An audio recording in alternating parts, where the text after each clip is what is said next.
50 éves születésnapi bulit tartott a pécsi állatkert.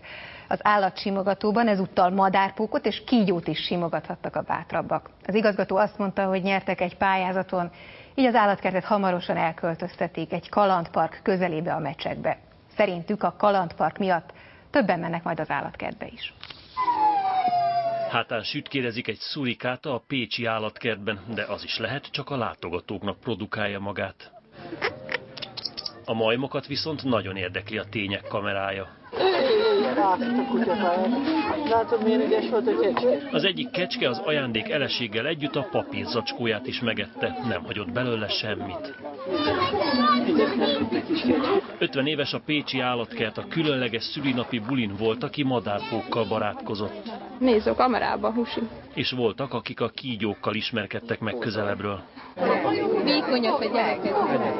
A szülinapi torta nagy sikert aratott a gyerekeknél. Az igazgató szerint az átlagosnál is többen jöttek ünnepelni, de a látogatószám így is évek óta csökken. Hogy az elmúlt években ilyen 100-120-125 ezer körül változott, a 80-as években volt a legjobb, mert akkor olyan 300 ezer körül is volt a látogatottságunk. Az állatkert költözése már több mint 10 éve húzódik, emiatt nagyobb átalakításokat sem végeztek itt, de most, mivel nyertek egy pályázaton, költöznek.